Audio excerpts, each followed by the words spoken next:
So I really do. I want to say thank you to the Alertus team for inviting me down to speak today, and then I want to thank everyone for coming out, taking time out of your busy schedule to allow me to share this information with you.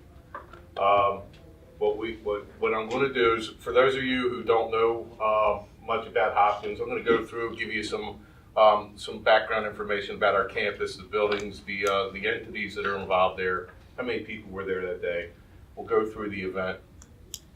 We'll talk about the after-action assessment and the lessons that we learned, and then we can talk about some active shooter training that you can employ at your places of business. But that's pretty much, everybody's been on top of that, because of the crazy world that we live in. But again, when I start going through this presentation, please, I'm not tied to this PowerPoint.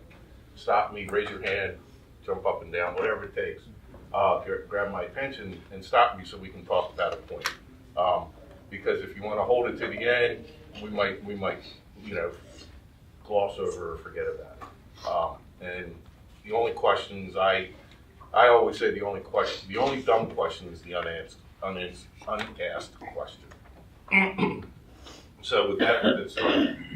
All right, so Johns Hopkins Hospital is located in Baltimore, Maryland, in the Eastern District.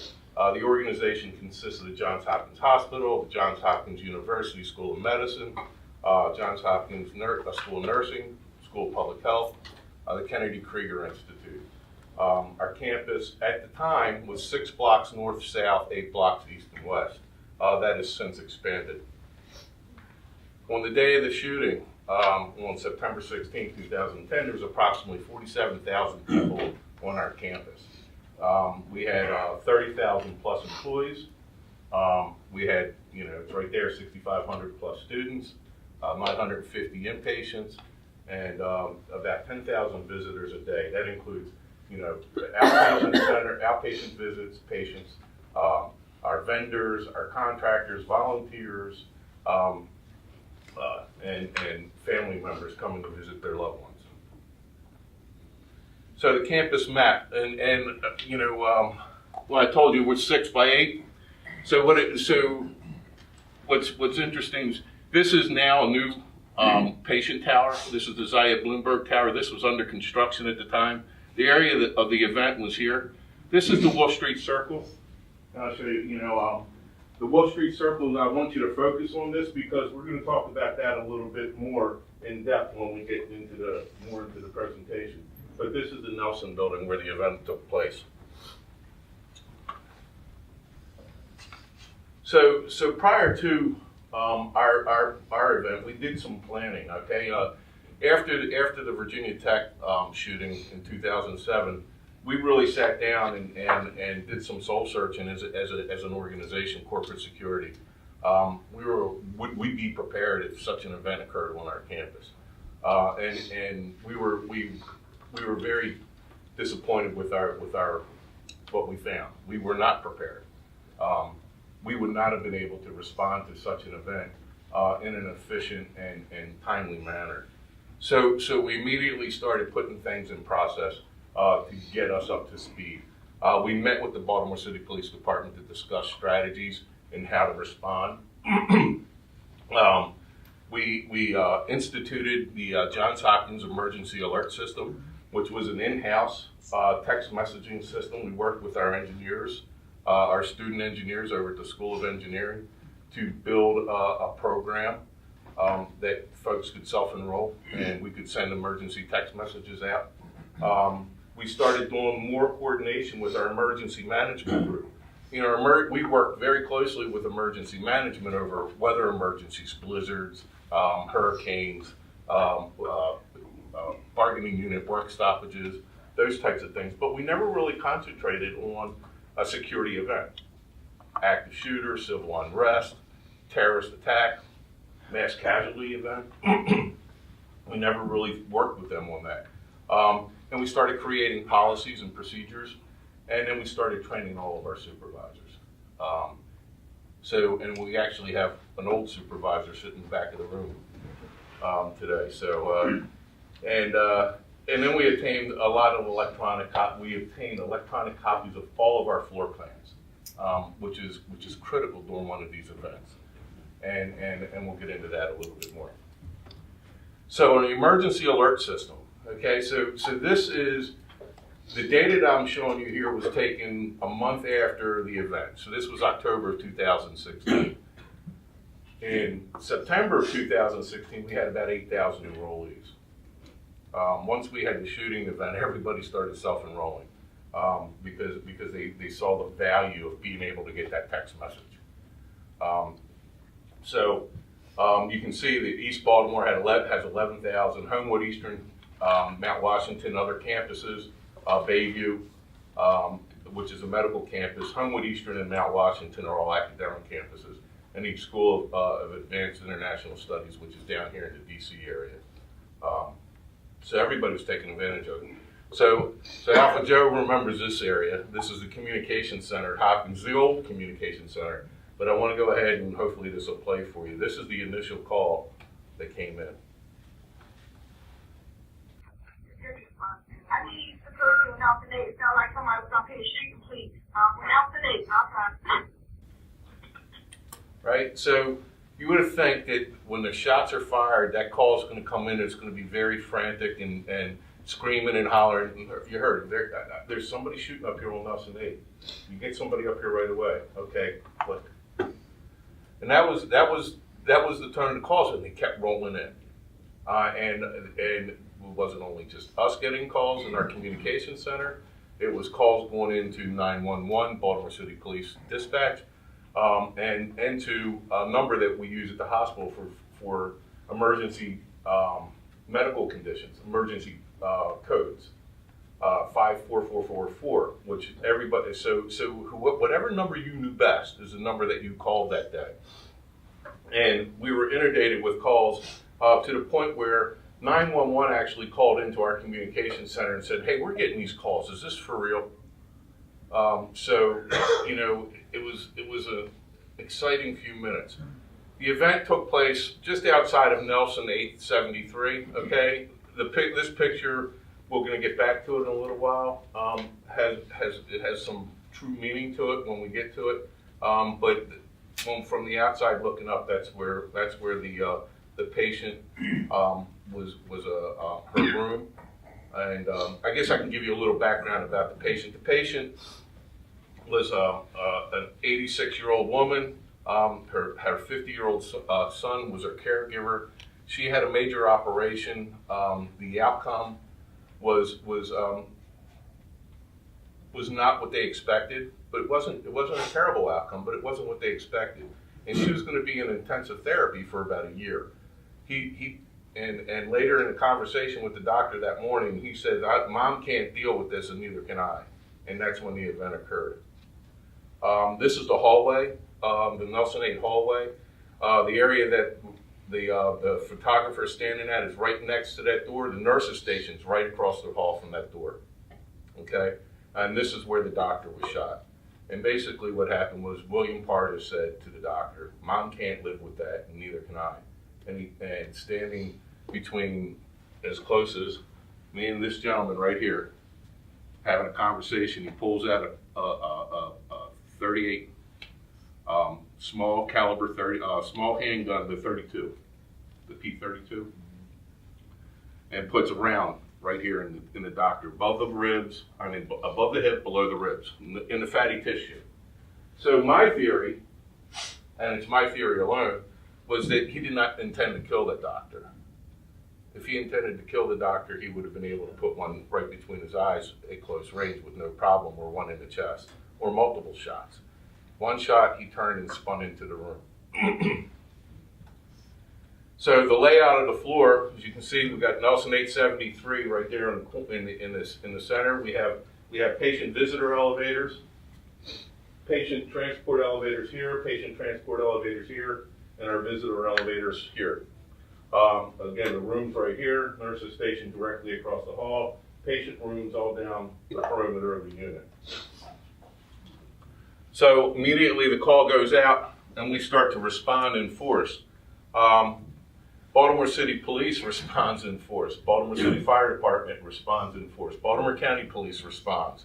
Many Many other agencies self-deployed. We had FBI, we had Secret Service, we had all kinds of all kinds of law enforcement agency personnel that self-deployed to Johns Hopkins Hospital that morning. So we're looking at the street here. So this is Wolf Street, which is, if anybody knows Baltimore, Baltimore has a lot of north, south, east, west streets. Wolf Street is a major southbound street artery into the Fells Point area. This road is completely shut down by emergency vehicles. You can see the number of vehicles that are there. Again, this picture is critical to our after action report and our assessment. You can see all the first responders coming into that circle. Well, I showed you that picture where that room was, right? So if this individual had a high-powered rifle and meant to do harm to everybody, what did we do? We let our first responders come right into the field of fire. Okay, that's one of the critical things that we learned. We're very fortunate that this individual was not a true active shooter, and he was not out to harm a lot of people. He was a loving, caring son who just couldn't take it anymore. So again, fortunate that in that way that he didn't want to do a lot of harm. We had all kinds of tactical teams respond. This is actually Baltimore County's tactical team responding on site, and we did use these individuals because even though the event was closed very quickly, we did sweep just to make sure that we didn't have any secondary shooters. Command post area. You got to be prepared for everybody coming and setting up a command post. You see the Baltimore City Police command post to the dark vehicle to the right. Well, Baltimore City Fire Department brings their mobile command. Now this is the intersection of Monument and Wolf. Monument Street is a major artery out of the city eastbound.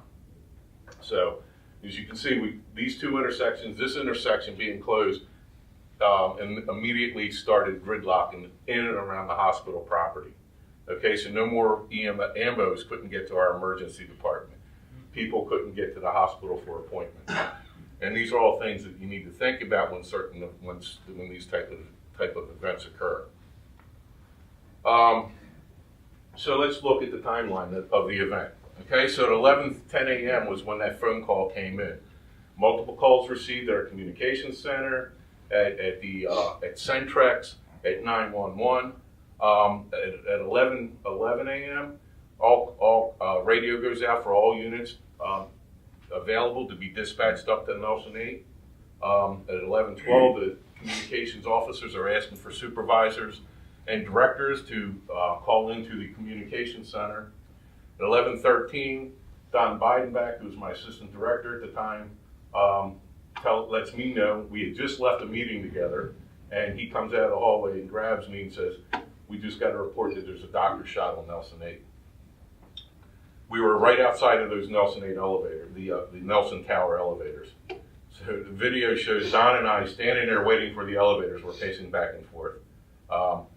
Seemed like an hour's waiting for that elevator to get there. I was thinking, do we run up 8 flights of stairs? I mean, I could make it up 8 flights of stairs, but I'm not sure I'd be any good afterwards. Don, it happened that Don and I were the first two on the scene. We got up there at 11:13 a.m. and Don, who's a retired chief of police and allowed to carry a sidearm, immediately took cover on the door because nursing staff told us that we believe the shooter's in there with his mother. They actually, when he went in the room and closed the door, they put a crash cart in front of the door so they would know if he had come out, because everybody was tending to the doctor on the floor.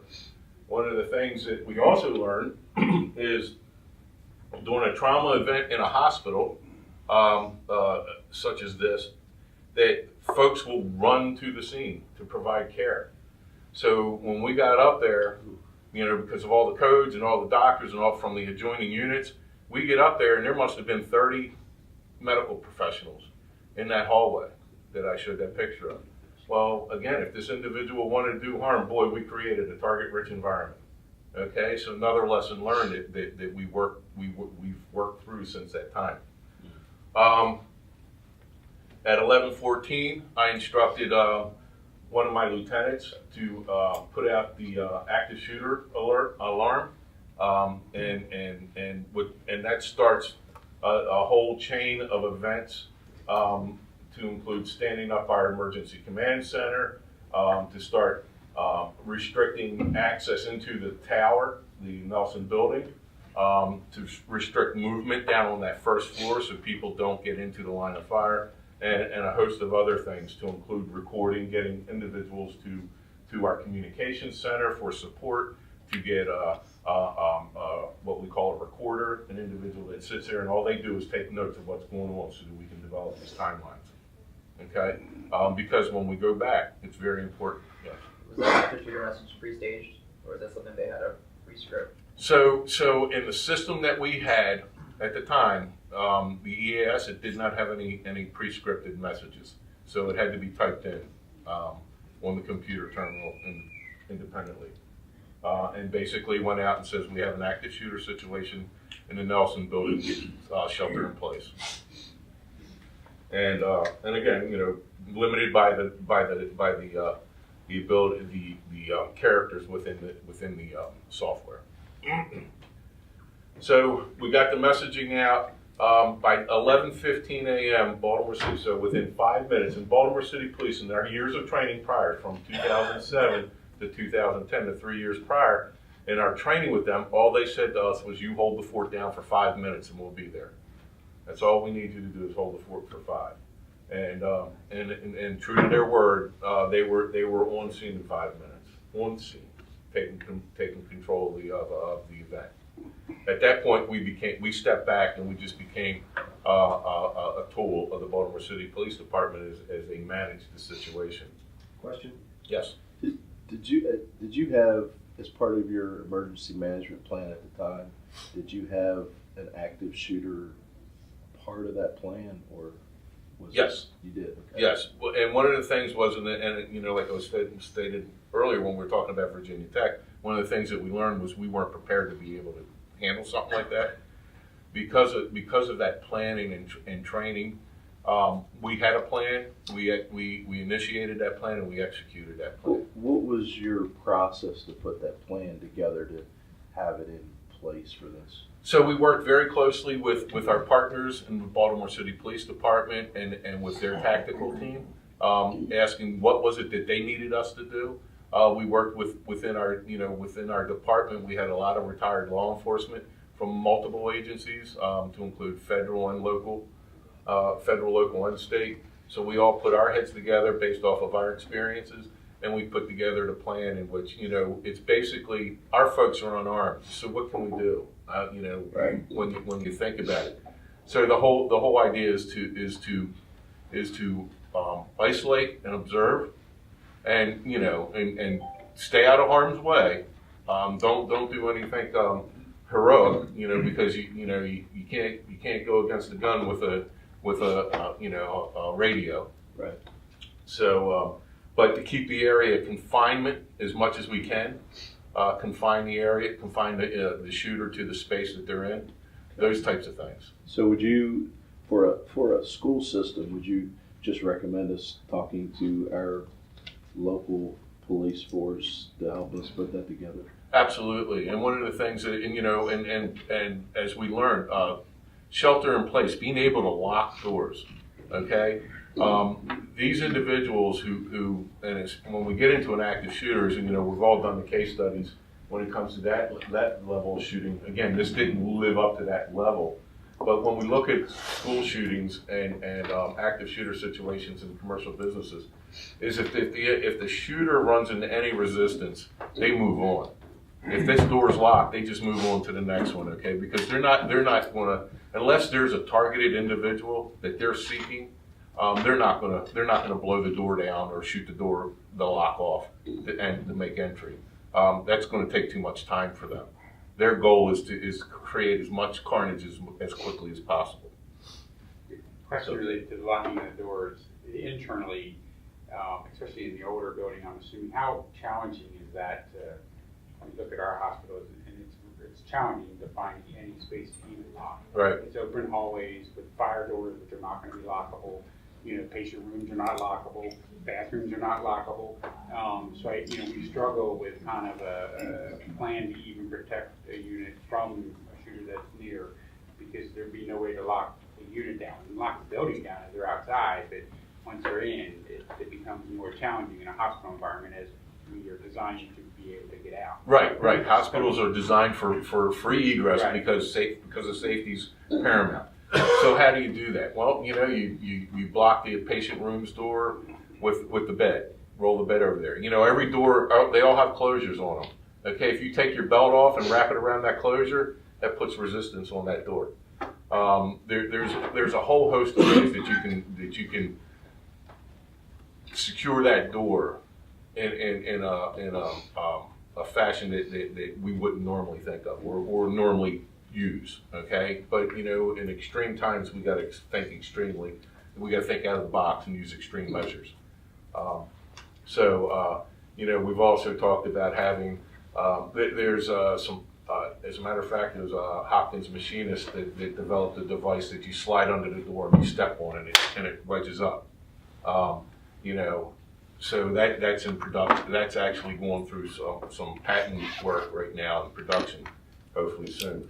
There's one. There's one already that I saw on Facebook a couple weeks ago that they designed for a school system. I did see that. And I want you look at that, and I think they have, that looked like it had really good potential.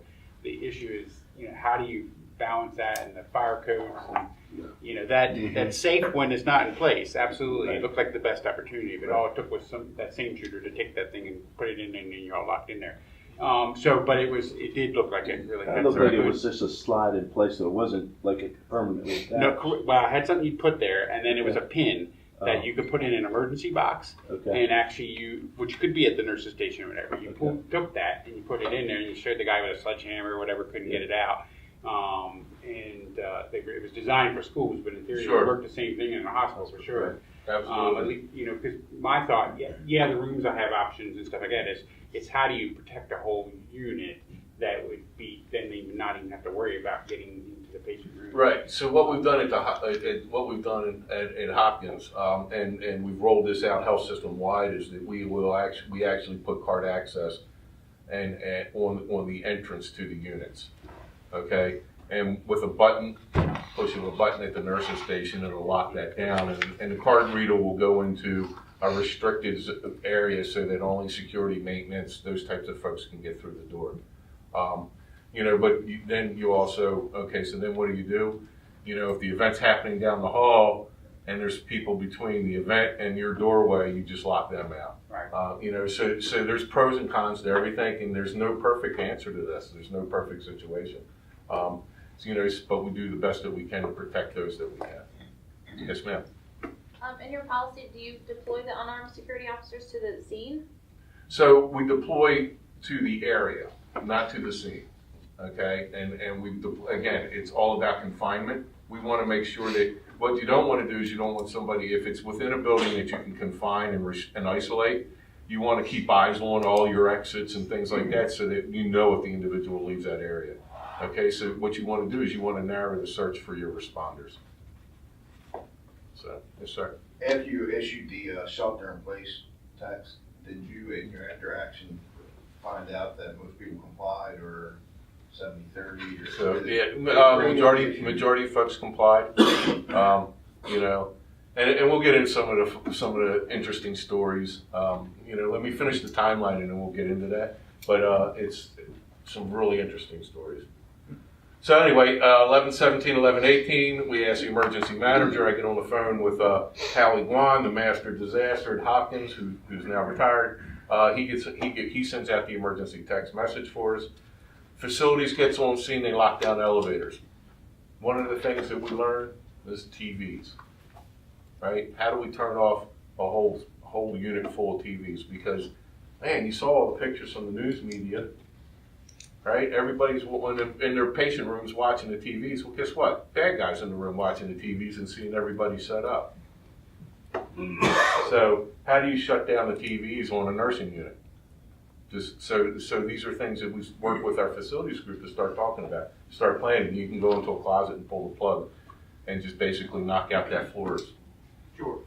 Yes. It's an interesting scenario about shutting down the elevators. And you think about it, most of the buildings we're talking about, the elevators are interfaced with the building fire alarm system such that they have automatic, elevator recall and also shunt trip to kill the power to the elevators, detect activation and so forth. But what we don't typically see is buttons in the fire command center that would allow you to initiate elevator recall. Of course, you can go to the, first floor lobby and hit the key switch and recall the elevators. Mm-hmm. But then to shut the power down to them, you'd have to go to the machine room. But it could be done so that you just have two buttons in the control room, recall the elevators, and then Right. pull the power to the elevators. So one of the things is that, our facilities group has an extent, we have over 70-some elevators. So they have an elevator monitoring package that has all kinds of bells and whistles, and they were able to recall elevators through computer terminals. They recalled them, put them in key override, and then what we did is we actually had retired law enforcement employees, corporate security employees, who manned those elevators and would transport people up and back and forth to the floor. So, but again, having that facilities group available, having them, the building engineers, because when the tactical team arrived, they wanted to have information about the construction of the walls, what's behind those walls, what's in the ceiling, how thick's the floor. If they had to do a hot breach, they needed to know what weaponry they could use. Can they use their long guns? Do they need to go down to a handgun because of the penetrating probabilities of causing harm to people below or above? So there's a whole host of things that come into this decision making while somebody's barricaded behind a door. One of the things is that we at about 12:15, Baltimore City Police said, 11:45, Baltimore City Police says, okay, I want all the patients off this floor. Well, you just don't move patients off a floor. And they're saying, we gotta have them off the floor. We want this floor cleared now. And it's like, whoa, you gotta calm down, guys. We gotta find receiving units that can provide the same level of care that they're being provided on this floor. Right? So that's where our emergency management team really kicked in, and they started providing the logistics for that. And I showed you that rear elevator lobbies on the back of the unit, patient transport elevators. We were able to move all but 2 patients within a half hour. Once we got the word to evacuate that floor. I think that's pretty good considering. And considering that usually our house is 95 to 98% full. We were able to move those individuals, get them off the floor. The 2 patients that we couldn't move were the 2 rooms that were tucked in that corner, and you would have had to cross the hot zone. What we learned, another lesson that we learned was nursing would not leave their patients. Okay, the 2 nurses that were assigned to those 2 patients would not leave, and in fact, they demanded that Baltimore City Police, with their tactical shields, get them across that hot zone so they could get to their patients so they could be with them throughout this ordeal.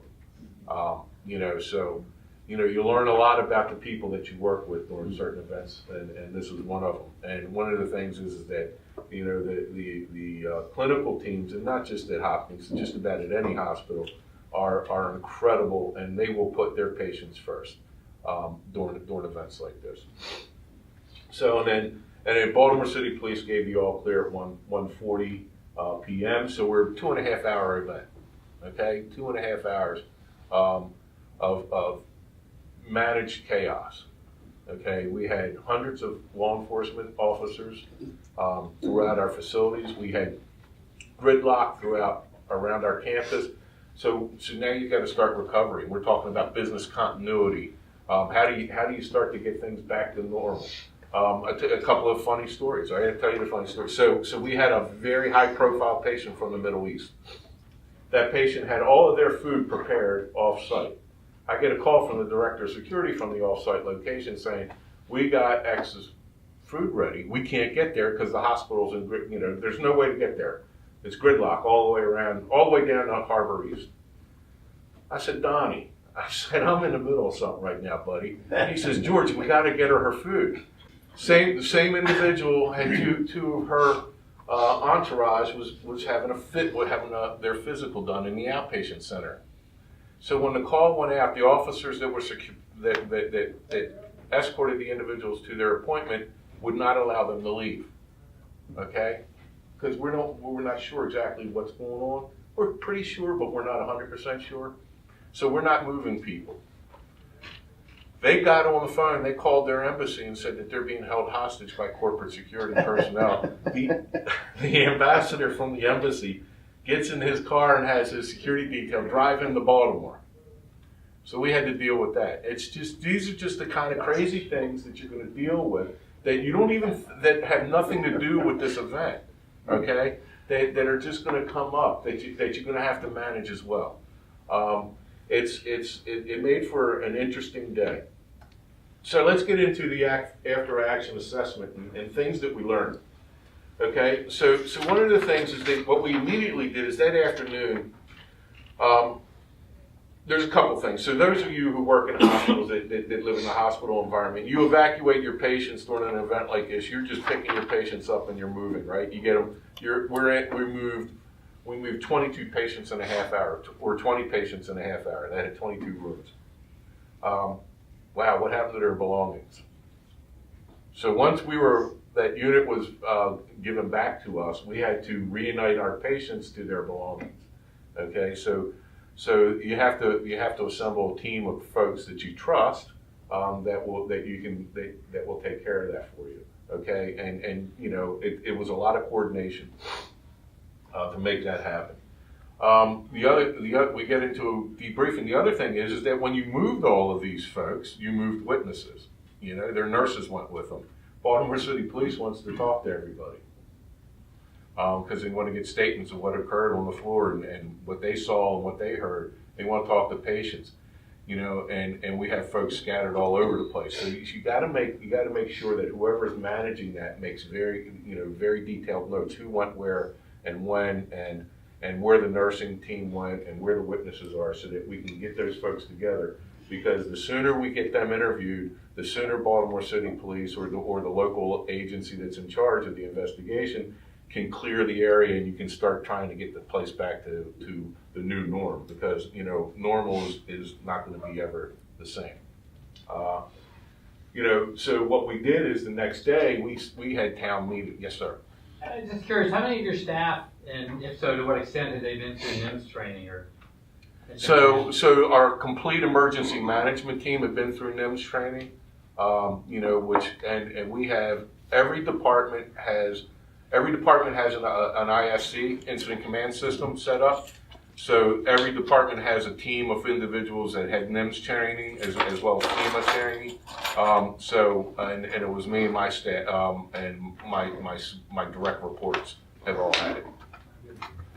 But again, this one we turned over, you know, we were subordinate to the police and we turned it over to the hospital emergency management because they were looking at patient transport issues and business continuity issues.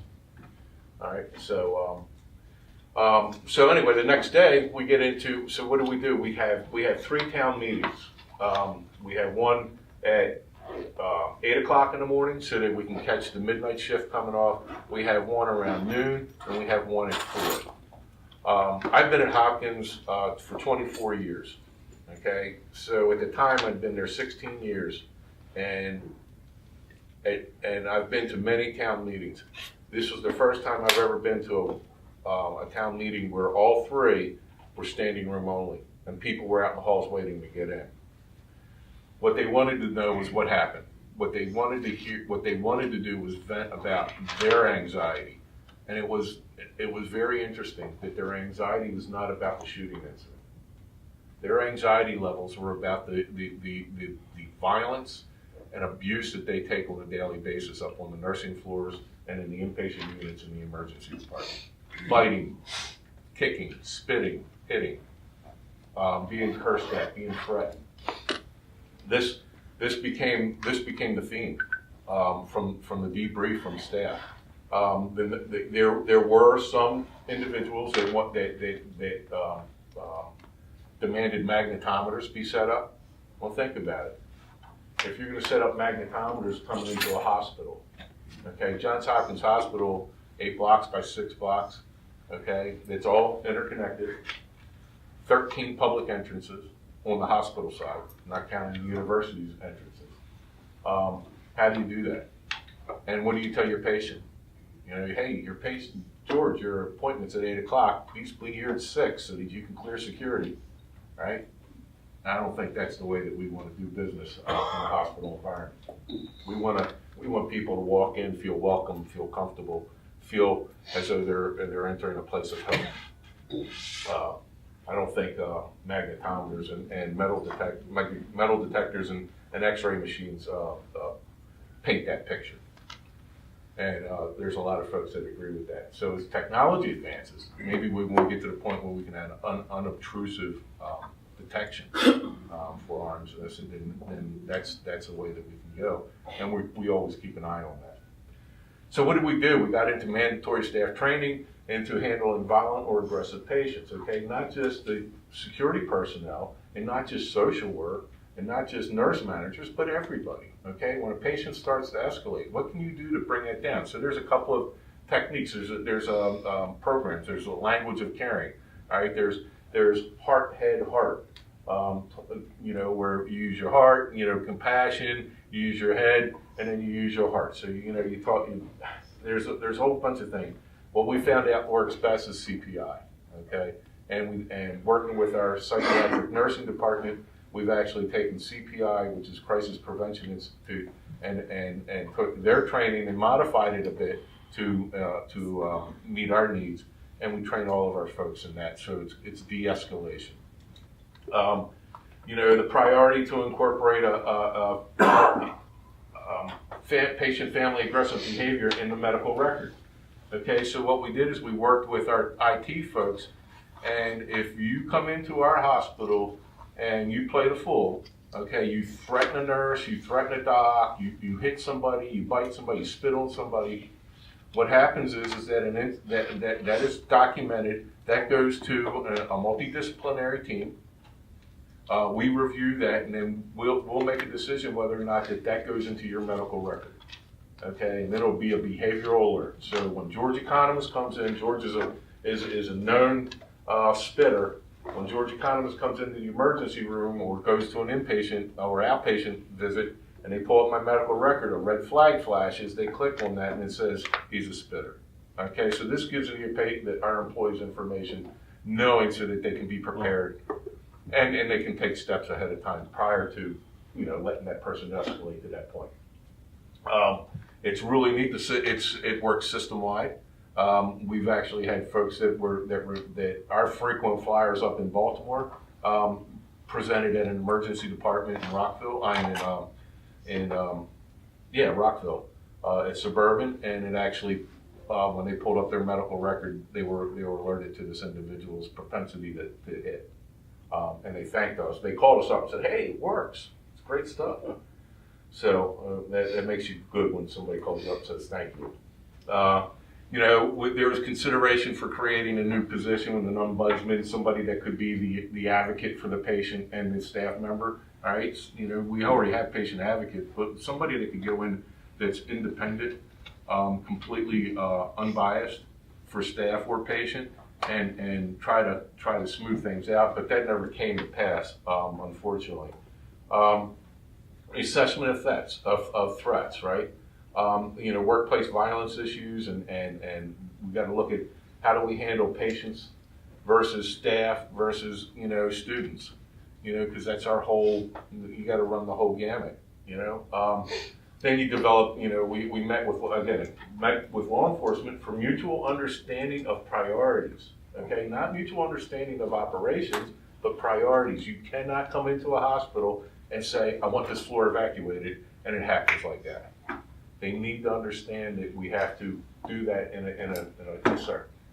As a part of meeting with the law enforcement, did you work out some kind of a more efficient communication system other than just going through 911, like maybe having one of their department radios in your communication center? So we have 3 radios. We employ Baltimore City Police in an off-duty capacity. They carry their duty issued radio. We have 3 radios. We do have when we redid communications and the new buildings opened up, we actually had to put leaking antennas in because law says now that all 911, all 900 megahertz systems have to be throughout the buildings for fire and law enforcement. So we do have the capability to tap right into their system. We haven't done that. We're fine with the radio communications at this point. So, but you know, again, we had to talk about the priorities of how we can do things and how quickly we can do things and how to go about it. Not so much that it. So what you do that so that we don't have heat of the moment exchanges. Okay, so everybody has that level of expectation, and we continue to have these conversations with the new tactical team members as they mature and move on and new folks come in. So we developed a plan of action and response, assign responsibilities, consider first responders, safe entrance into our facilities, okay? What's one thing I talked about was we brought everybody in right into a hot zone. If that individual had a long gun and wanted to do harm, we made all of our first responders targets. So how do we do that? I mean, when you talk about a big campus and can you imagine an unarmed security officer out there telling a cop, no, you can't come in this entrance? So we need to communicate that with the police prior to their arrival. And how do we do that? We do that by using our radios that we have. Formalize general policy and procedure with emergency management, safety, and security. We have the health, safety, and the environment team that they need to be involved in these things, because when you talk about emergency management, you talk about these types of events, especially mass casualty events, safety is going to be involved just due to the nature of the type of event. And then training of staff, and then we invite law enforcement and fire department to come and play with us when we do live drills. And we've done a couple of live drills on our campus where we're very fortunate where one of our nursing units was closed for renovation, and the facilities department gave it to us to play games in. And Baltimore City Police, after a day of training through there, running through scenarios, bringing patrol officers, not SWAT, patrol officers in off the street, having no idea that this was occurring, taking their handguns, they're loaded, and we have their training departments, they're taking their loaded handguns and giving them simulations, and then we ran scenarios up there. They to a man and woman said, this is the best training I've ever had in my life, because they got to play what it would be in a real environment. I mean, it was amazing. You could see the anxiety level increase. You can see the nervousness come in. They're people too, right? Law enforcement, police officers are people, and they're human, and they experience the same thing that all of us experience, and it was good for them to get that experience. We used the academy class as actors, and they did a great job. We've done that a couple of times now. Let's see, what else? Recognize the need for multiple communication networks. Okay, I said the EAS system, man, it worked great. We got that out to 8,000 people pretty quickly. Okay, so you say shelter in place. Okay, so then now what? So we've worked very closely with our communications division, Johns Hopkins Department of Communications and Public Affairs, so that they would pick up the responsibility that once we send that emergency notification out, they pick up the responsibility of sending out information every 15 minutes, regardless of if it's the same information. Because one of the things that we heard was people said, we're sitting here, we don't know what's going on. And it was like a half hour before the next communication went out. Well, a half hour is a long time to not receive anything when you're told to shelter in place. So we now have agreed to have something go out every 15 minutes. And again, if it's no new news, it's the same thing. Shelter in place, situation ongoing, we'll reply, more information to follow within 15 minutes. And that's this way they know at least we're reaching out to them. You gotta expect, yes sir. Who's authorized to ask the control center to send that message? Any one of my supervisors. Okay, but no one else. And how many supervisors is that? I have 17 internal supervisors and 16 external supervisors. And does everybody in the command center know them personally? So do Yes. they? Okay, gotcha. And each one of the supervisors are also trained in how to send it. And so are all the directors and senior and myself. So I can send it from I could get on a laptop here and send it. And I'll talk to you about that in a minute because we moved on from our homegrown system to a more advanced system. You got to expect erroneous information to be put out there, okay? Your staff is going to be on Facebook, they're going to be on Twitter, they're going to be, we had 2 nurses hanging out a window, hollering across the street to the news crew that was on the garage, on the roof of the garage, and they had, the boom mics, and they're yelling, and both of those nurses got fired because they named the doctor who was shot. Okay, they violated HIPAA, they violated a whole bunch of things. But, naming the doctor who was shot during the event was just, crazy. I had a family member who was working at the School of Nursing, and she took a picture of SWAT team coming through her building because they were going to go up on the roof and take position. And she posted that on Facebook, and my wife calls me and says, Melissa just posted a picture of SWAT running past her desk. And I said, tell Melissa to get it off of Facebook now. All right? This is the type of things that people are going to do because they think it's, I don't know what they think. I have no idea what that young lady is thinking. Really.